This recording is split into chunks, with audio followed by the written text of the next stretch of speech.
Good morning, everyone, from Tzfas Har Kodesh.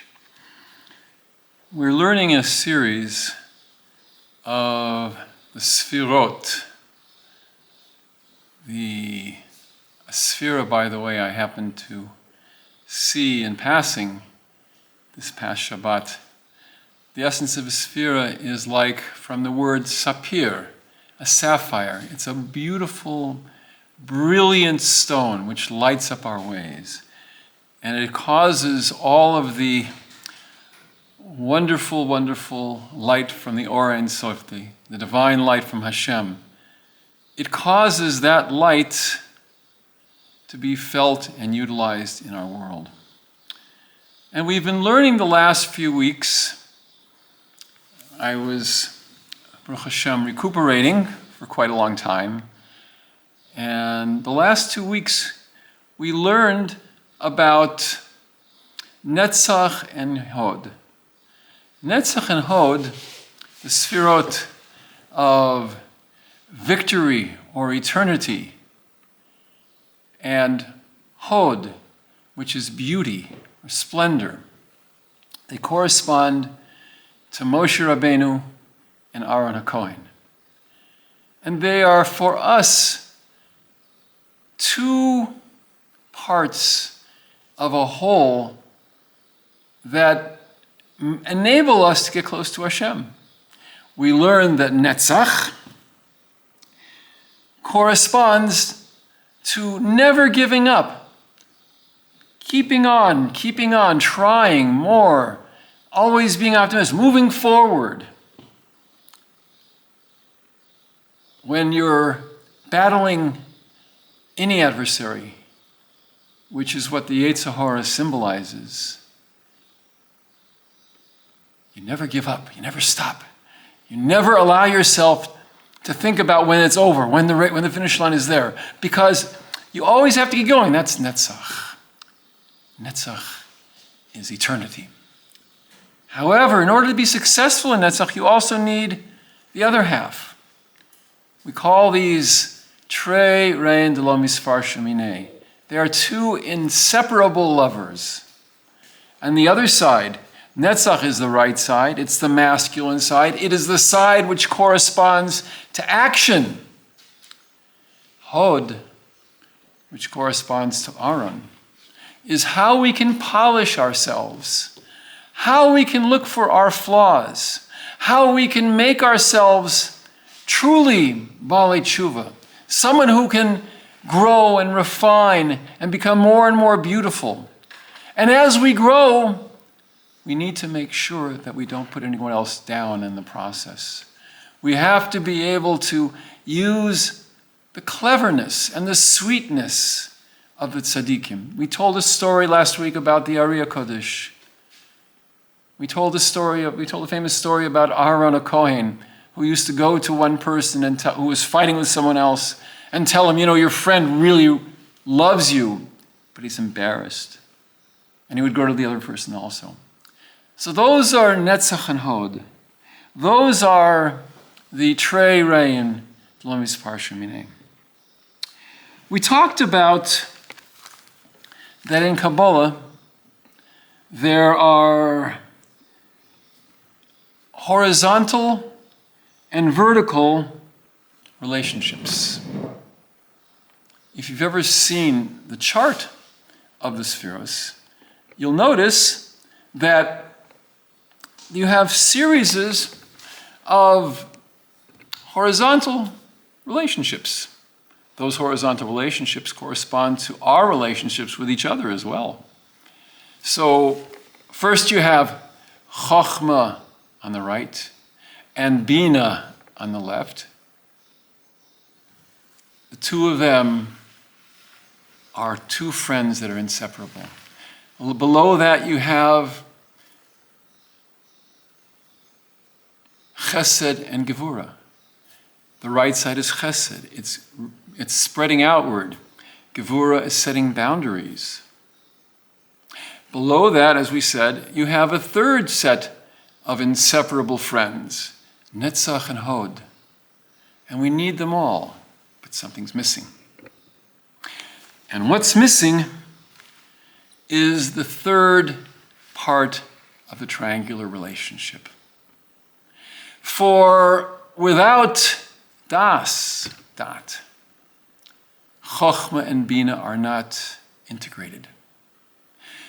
It's so interesting, if you look at neurophysiology, we know about the right brain, which is the creative side. People think the left side is, but it's not. It's the right side is creative. You have the left side, which is the artistic side. But how do those two sides... The left side is the artistic side? Yes. I thought the creative and artistic were the same side. I'm sorry. Forget, you're right. The left side, forgive me, is the mathematical side, is the logical side. But how do those two sides interact?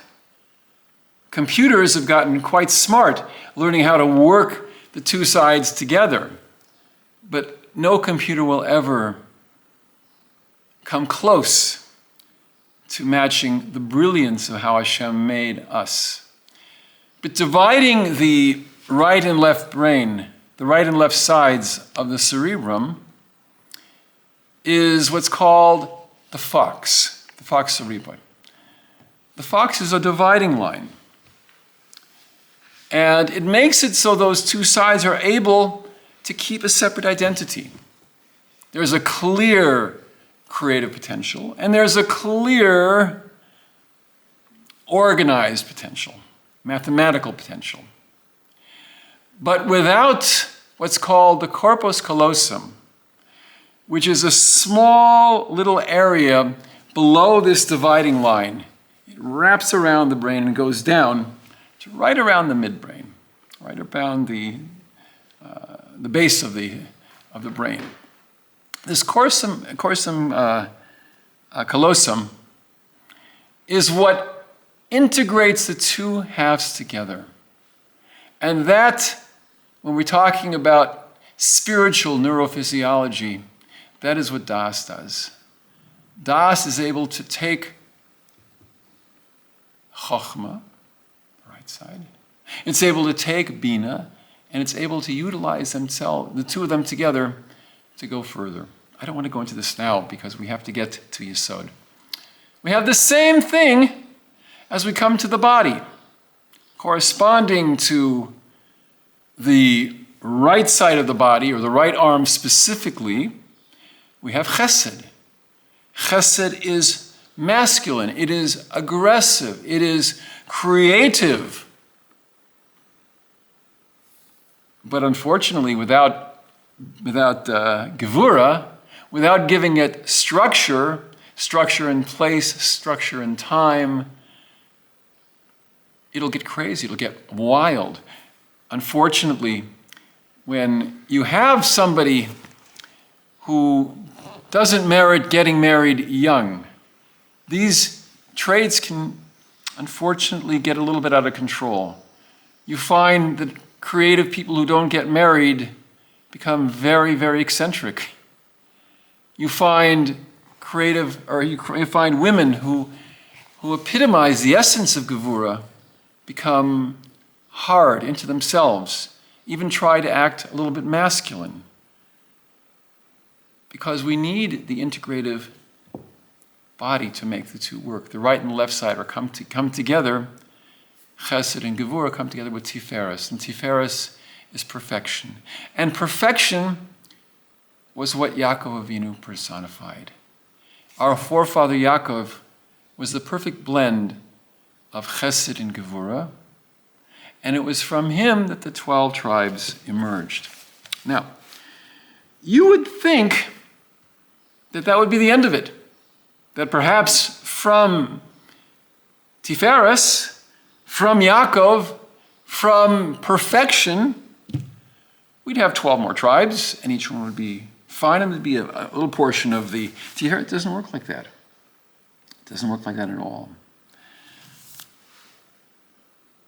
Because without an integrative third leg, so to speak, everything remains incomplete and imbalanced.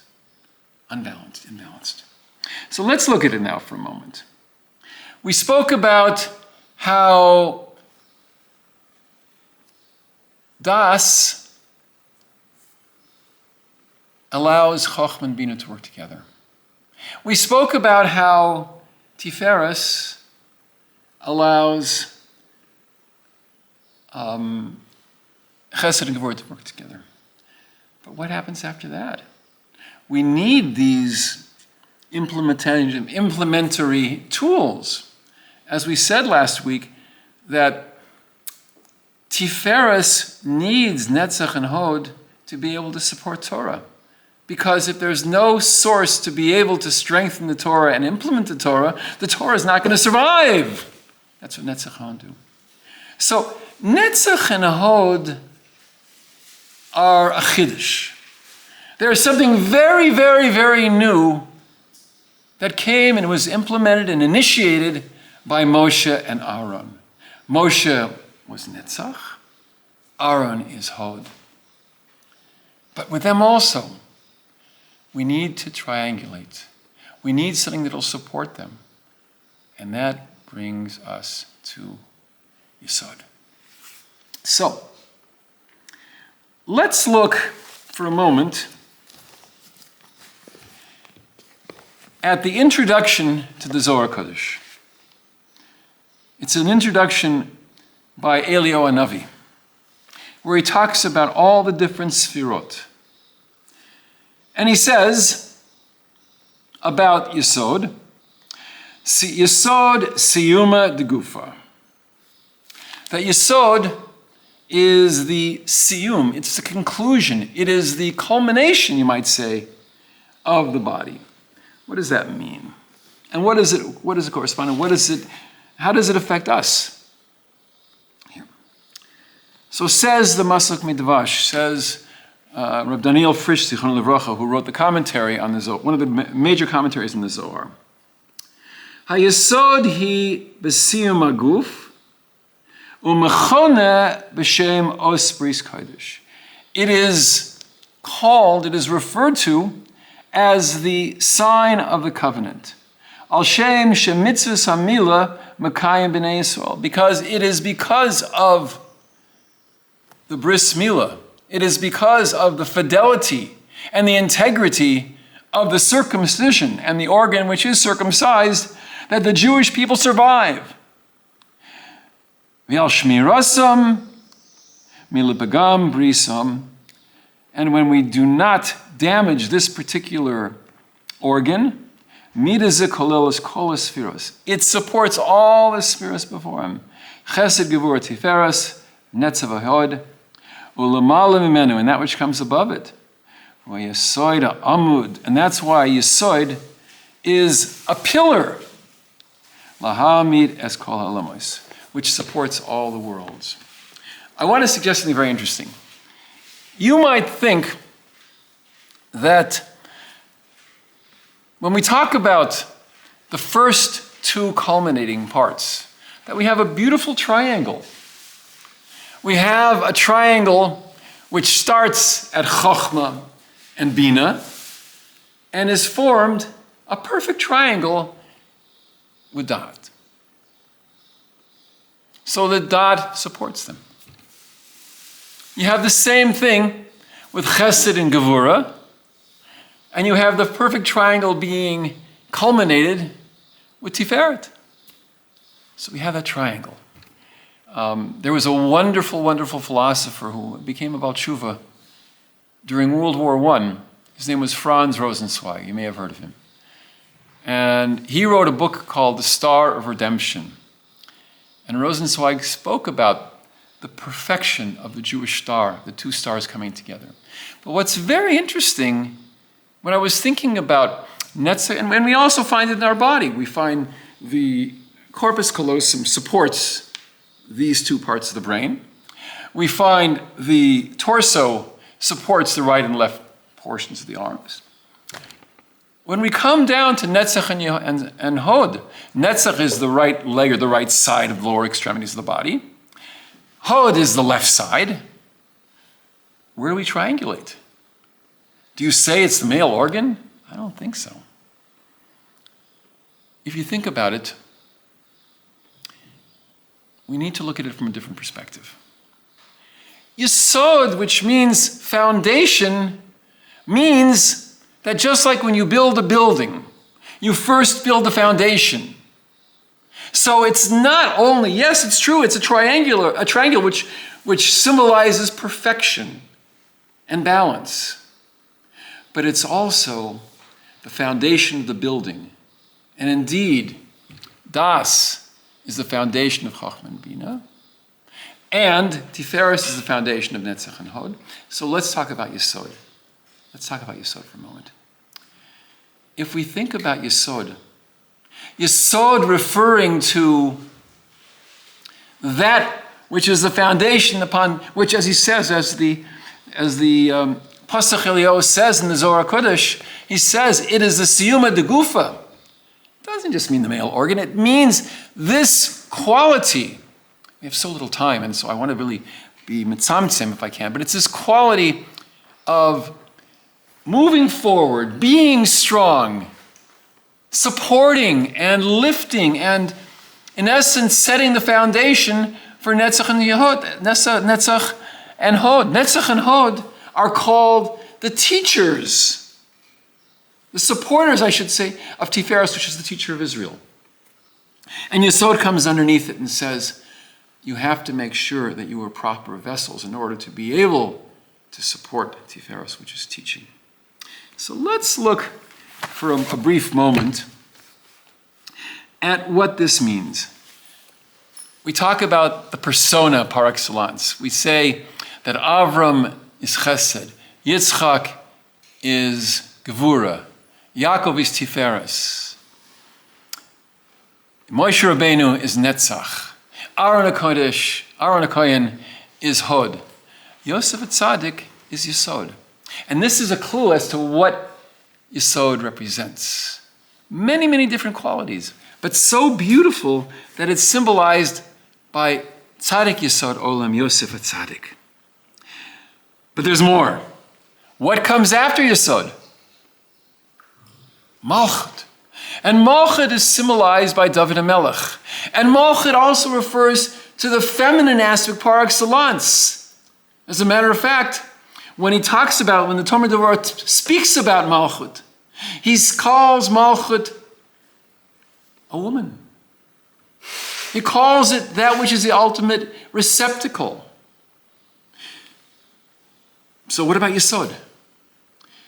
So Yesod is called an ani. It's called a poor person.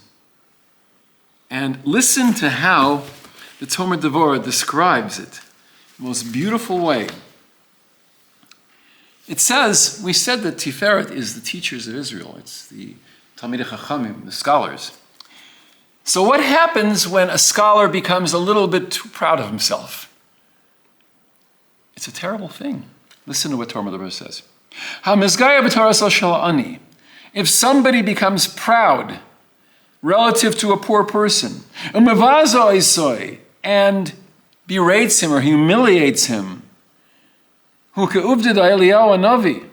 just like the story in the Gemara in Tainus of Eliyahu Hanavi, Shednidma l'Rabbi Shimon ben Elazar ka'ani mechoyer. Rabbi Shimon ben Elazar was the son of a superstar. And he went to yeshiva, and he was on his way back now from learning in the yeshiva for years, and becoming the future Rosh Yeshiva. And he's riding on his donkey, and he's going back to his city. And all of a sudden, Eliyahu appears to him as a hunchback, with a distorted nose, and pimples, and terribly ugly. And he says to Reb Shimon ben Elazar, Shalom Aleichem Rebbe. And this young punk, I shouldn't call it Talmid Chacham a punk, but this young scholar looks down at him and says, who made you so ugly? And he says to him, don't complain to me, complain to the one who made me. And he berates him and teaches him how to do tshuva. And listen to what he says about that. That Rabbi Shimon ben Elazar berated him because of his blemishes. And he caused that Tiferes would separate himself from Yesod. Yesod being this poor person. And he can't teach. You can't teach someone who doesn't want to learn from you. But if the mind of a Talmid Chacham is settled, ima'ani, specifically with someone who is poor, so to speak, whose whole existence is to support and to uphold, then Tiferes will be able to support Yesod. Lefichach, therefore, yeshachef ha'ani ma'oid eitzel ha'chacham. A Talmid Chacham needs to be very kind to those people who are poor. He talks about others as well. V'yikarveu, we should be makarev him. Kachach yechshav l'mali yisoid eitzel tiferes v'kasher. And he will cause in Shemayim a tremendous blessing to come to the Talmid Chacham also. So that's one aspect. But there's another part of it. And this is the part which is so interesting about Yosef. Yosef was the persona par excellence of Yesod. What was Yosef famous for? A few things. Number one, Yosef was the one who was able to resist the temptations of the wife of Potiphar. He protected his bris milah, as we said. But not only that, from that, he accepted everything that's brought his way. He was thrown into jail. And the whole time he was in jail, 20 some odd years, he was dancing. That's one of the qualities of Yesod also. Let's quickly go through the aspects of Yesod and see how they can affect us, and then we'll conclude. Before I do that, though, I want to very quickly read to you something from Tomer Devorah about Yesod itself. Very beautiful.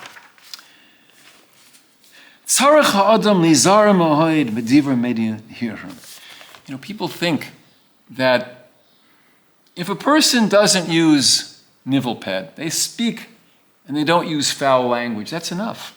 It says it, I'll just summarize it because our time is very, very short. Tomer Devorah says no. A person needs to watch their mouth so that not only do they not use foul language, but they don't even use suggestive language.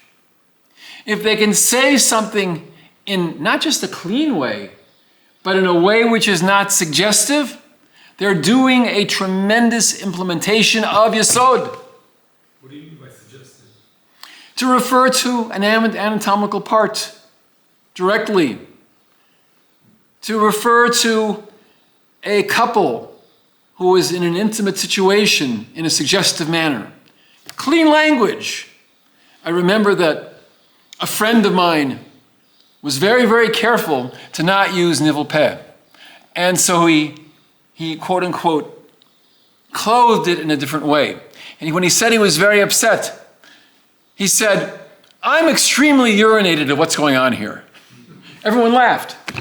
But that's inappropriate. We need to not only use clean language, but we need to guide people in a manner of cleanliness as well, where we don't even do anything which suggests chas v'sholom cause any kind of avera. For if one has an image in their mind, even though what's spoken is clean, that image can cause them to have an emission, God forbid. That's what Yesod is. Yesod is guarding oneself. It's the foundation. So what does it have to do with a woman? Yesod is not just the male organ. Yesod is also this quality of modesty, of not stimulating a man, of a woman dressing modestly. A woman is fulfilling the sphere of Yesod when she dresses in a modest manner. Not just being covered, but being covered where, for instance, if she's wearing a wig, the wig isn't long and seductive. The clothes may be covered, but they may be tight-fitting. This is a violation of Yesod on her part. So, both for men and women, Yesod is the foundation of everything that comes above it. Netzach, Hod, Tiferet, and everything above it. So now, let's conclude with what the Sfartim Lachem tells us are the ways that we can implement YESOD for ourselves, where we can meld and blend and integrate. So the first thing is we need to have children, but not just any children. We need to raise children that are above nature. Listen to what the Rambam says. The Rambam says that someone who conducts himself according to medicinal healthy principles, and he makes sure that his body is healthy and his lifestyle is healthy and he does everything properly, and he has children and he causes the children to work in his business and to conduct him and to train them to be a continuity of himself. This, the Rambam says, is not good. Not good. But he's doing everything he's supposed to. No. But rather, Yasim al liboy, he has to make sure, yes, that his body is healthy and strong and everything is directed toward Hashem. But more than that, Yasim al liboy, he has to place firmly in his heart, Shielo ben, that Hashem should grant him the merit of having a son, a child. Ulai, and this son, he will daven and he'll work towards having this son as being a gadol b'Yisrael. That is the fulfillment of YESOD. So that we not only have children, we not only procreate, but we procreate in a way that our children are something special and they rise above nature. Number two, as we said, YESOD symbolizes modesty. And we have to make sure that our behavior is modest even in the confines of our inner sanctum, even in our bedroom. Some people say that God should be everywhere in one's life except for the bedroom. No! Even in the bedroom, one needs to recognize God is there. One needs to behave in a manner which will bring a smile to God's face, as it were. So there's modesty in the way we relate to our wives and husbands. So the behavior, even private, symbolizes YESOD. Number three, we need to do things to protect our purity that we've established through our behavior. How? The way we eat, the way we conduct ourselves. Even in things that are permitted, like the Ramban says in Parshas Kedoshim, we may not just do that which is permitted, but we cannot be menavel b'rshut Torah. We are not allowed to act in a disgusting manner, even though it's permitted. We can't go to a kiddush and make a pig of ourselves. We need to conduct ourselves in a manner of YESOD. Number four, just like Yosef was a tzaddik, we need to connect ourselves with tzaddikim. Here in Sfat, we have the advantage of having many tzaddikim who are alive and many tzaddikim who are alive and sleeping and very much aware of our presence. Nothing will ever happen to Tzvat. The tzaddikim guarantee it because we have the presence of these tzaddikim. They'll protect us. So we need to connect to tzaddikim who have lived, and we need to serve as role models to be tzaddikim for our children and those who we learn from.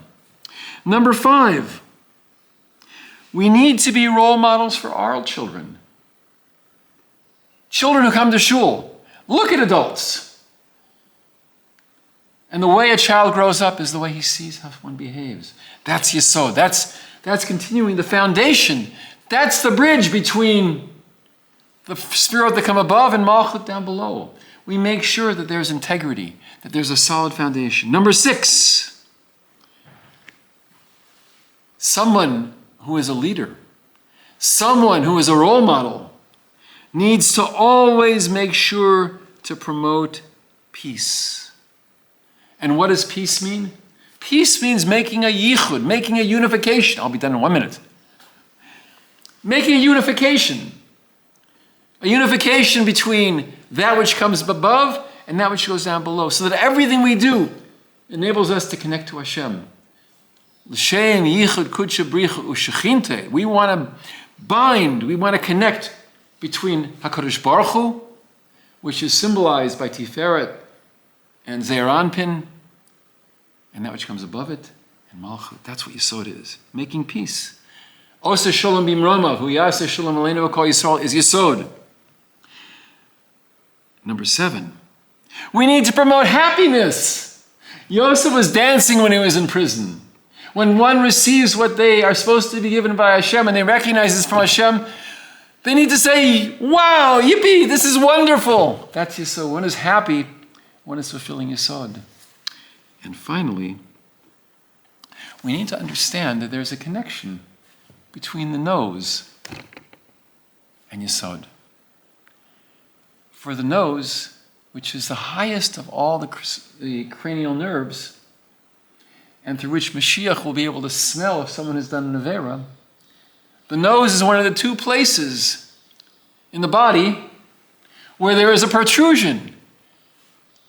We need to be able to sensitize ourselves, never to get angry, because anger is the antithesis of Simcha, and the nose can symbolize either Charon Af or Erech HaPayim.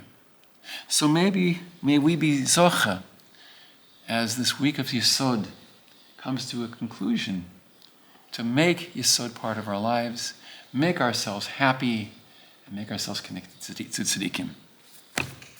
Yeah, so what was the physical equivalent of Yesod?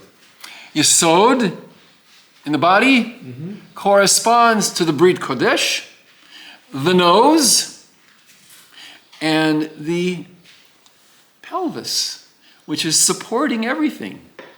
The idea of a foundation. This is the foundation stone. Very good. Good.